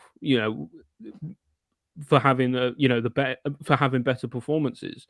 Just by playing players out of position. We all know players play in their best positions because they're used to it. They're experienced in it. So I feel for Pochettino has to get this sorted out. Like we can't keep shoehorning experience into the team for the sake of trying to make sure we play more mature, because we've done that the last few games and we've really struggled anyway. So if we're going to struggle with our experienced players anyway, at least play everyone in their proper positions and fuck whoever gets dropped. Who cares? We need everyone in the right position. The problem we have is that you could even argue like we're not having enough wingers available to play 2 wingers. Then maybe he should play wing backs, right? Because that's actually where Chile is good. Or play something like a 4-1-2-1-2, play with but the one problem with that is, right, that Sterling, to be his best, like he was at least in the last 2 league games, needs to play on the wing. So that's when you're kind of starting to have the problem. Okay, I have one winger who needs to be on the wing to be good, but I don't have another winger. So do I then play a player that's not a winger out of position on the wing, or do I make Sterling play not on the wing? Because we realized what Sterling not on the wing looks like last year when Lampard played him in the front 2 with Havertz. The answer is play 2 wingers on the wing. Yeah, but let's just say we didn't have 2 wingers to start today. But we do have 2 wingers. That's why I'm upset with Pochettino. We didn't have 2 wingers that were fit to start today. Who was the second winger? Fair enough. But like that's why I'm upset. That's the only excuse I'm giving him. But yeah. For me, he got it all wrong. Yeah. And he's really got to shape up. During the international break, he's really got to go back to basics and look at what the best way is for this team to going forward. And largely, that seems to be the idea that we abandoned in pre-season. I still can't understand to this day why we haven't played that same formation that we played in pre-season. Looked really silky, really nice 1-2 touches around the box, finishing well, confidence, scoring chances, making lots of plays and playing well and playing entertaining, decent attacking football. Today was turgid, today was slow. Remember when we were all laughing about being linked to him? Well, he scored 5 goals. Well, he would have been terrible for us anyway. Yeah, it probably would have been. We also wouldn't have come up with as fun of a song as Spurs fans did, because that is brilliant. I'm not sure if you've heard it, but they took like Angels from Roy Williams and turned it into Hands. And that's very good. We would have never come up with that. We probably would have said, Ange. No, I think we would have gone Chelsea. Exactly. One of the best players in Premier League history, and the only chance we gave him was Aiden. Like, some creativity, for fuck's sake. Stop blocking your noses with illegal substances. Do you know what I mean? like my days. But anyway, yeah. Overall, a 2.5 from Aaron, which I'm going to take it as. I'm going to say 2. You're going to say 0. Overall, leaves us at a 1.5. And we go into an international break of misery, of depression, of just... now we're just going to have everyone bantering us and all the stupid ESPN graphics that come out on Twitter saying about how much we've spent and how 4 points in 4 games or whatever. I understand that. Everyone, we've got to try and keep our heads through this. It's going to be shit, but we need to make sure that we can, we're ready to push ahead and support the team when they come back from an international break. We'll have some players coming back, so hopefully they'll get to see the pitch. Hopefully we can also start praying, all of us, that we don't get any more injuries during international break. Because that could also happen. I mean, let me touch some wood and not jinx it, but it'll come around. It just wasn't our day today. No, it really wasn't, unfortunately. And it's a tough one, because I feel like, was it on early in the morning on deadline day? I said, like, I can't wait for this deadline to be over, because I got fed up with the transfer window as well. And now I'm like, oh, give me the transfer window back. Give me a here we go. Do you know what I mean? Not a here we go on a Brazilian child, but an actual footballer. That'd be quite useful. But yeah, it's not fun. I mean, at least Newcastle are also shit, but doesn't help us be any better, does it? 4 points, 4 games. At least we're still in the Carabao Cup, which Spurs aren't, so it's something, I suppose. Oh, great. Yeah, brilliant. Well, we'll probably get knocked out by Brighton now because probably. See how that's going. But yeah, ladies and gentlemen, I think we're going to round this one out. If you haven't already, please be sure to subscribe. That'd be massively appreciated. Hit that like button if you haven't done so already. Let's get to at least. Well, let's make sure we get to 130 likes because we're on over 100, but there's not so many more of you left because you realize we're all tuning out. So come on, drop a like before you leave. It's free. Exactly. One click of a button. That's cost you any money, no time. Just please do that. And as you're scrolling down to hit the like button, scroll a bit further into the description and please check out Ollie's podcast at The Bridge Pod and of course his Twitter. But you can see both handles on screen as well. And like I say, both descriptions in the both links in the description as well. But yeah, thank you guys for watching. As I've been saying for so many weeks and months now, upwards and onwards, and we'll see you next time.